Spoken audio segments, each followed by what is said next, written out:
Good morning, everyone, and welcome to the Robert A. Kalka Metropolitan Skyport Executive Security Briefing.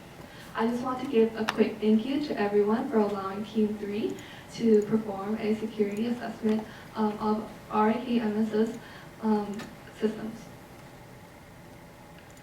Moving on to the agenda, we'll be giving a quick introduction of the team, followed by an executive summary, moving on to compliance, and then giving a few recommendations from the team, and then following up with a quick conclusion. My name is Sohi, and I'm the team lead, followed by Nasir, Brandon, Raymond, Tony, and Sumi.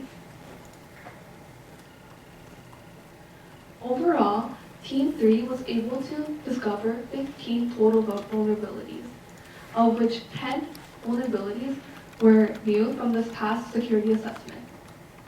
We were able to fully compromise 11 hosts.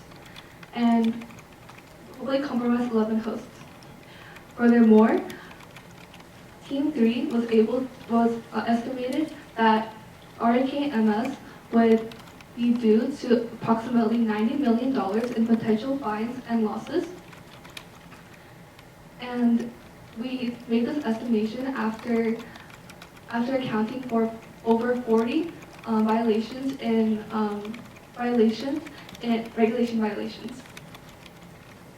Lastly, we estimate that we were able to compromise 70% of RAKMS's systems. Jumping into the executive summary, we had 4 very clear objectives during penetration testing: security, data integrity, safety, as well as compliance. First and foremost, we seek to assess the overall security of the entirety of RAKM systems as a whole. Data integrity was also vital during the engagements, as well as maintaining integrity of the business and daily operations. Safety of passengers as well as employees was also very important throughout, and then conformity with relevant compliance frameworks, such as those laid out by government agencies like CISA and NIST, were also very important. Okay, moving on, let's talk about this graph. At first, this chart of vulnerabilities might seem a bit misleading, as raw data often tends to be, especially without proper context. This might lead you to believe that RAKM systems have worsened since the last engagement, especially since we have found more vulnerabilities compared to the last time. However, that's not necessarily the case. This is more a consequence of an extended time frame for the engagement, as well as more thorough methodologies during testing. Okay, now going into the risk matrix, which is a way to assess the impact on the business and the likelihood of the impact of the vulnerabilities on the business and the likelihood of the vulnerabilities happening again onto the business. And if you look at this table right here, we could see that the higher the impact, the higher the risk, and the lower the impact, the lower the risk, and the higher the likelihood, the higher the risk, and the lower the likelihood, the lower the risk. Impact is based off on how much damage is caused to the business after the vulnerability has been executed, and likelihood is based on how repeatable the vulnerability is and how successful it is. I'm passing the mic to my colleague Nasir. Thank you. Based on compliance is a crucial factor when it comes to industries like aviation. Recently, TSA called upon NIST, and recently they produced a directive for the aviation industry to follow the NIST SP 800 S3 Revision 5 standard. And while we were performing the assessment, we used the NIST for the general security evaluation for the systems at RAKMs, and for CIS we use it for the cloud infrastructure. And we also use it for maintaining the data integrity of the customers as well as the employees and the data present over the cloud. For CIS we use the Amazon Web Services benchmark version 1.4.0, which is a suite of configurations. We also discovered that some of the data which was quite critical to customers was actually accessible over the public internet, which is a clear violation of NIST as well as the CIS standards and needs a lot of fines on RAKMs. I would like to pass it on to Suma. Thank you, Nasir. Some of the, upon our engagement of the RACMS network, some of the areas for key improvement that our team recommends is making sure that these things are taken care of. A very common vulnerability that we found on the system was password reuse. Users were using the same passwords for different networks and different systems, which basically allowed lateral movement from one system to another, just based on a single credential. Poor authorization schemes was another big issue that we found. This basically meant an employee from any department could escalate their privileges to gain the same authorizations as a developer or a IT desk and gain access to information which they shouldn't have, which follows me along to data integrity.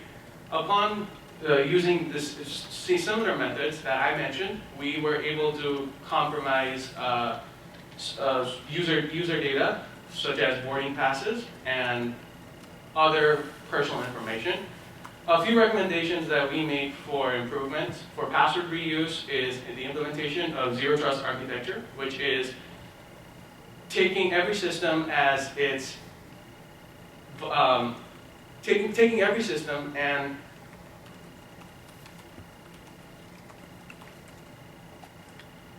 I'm getting stuck. Sorry, I'm not able to find the word.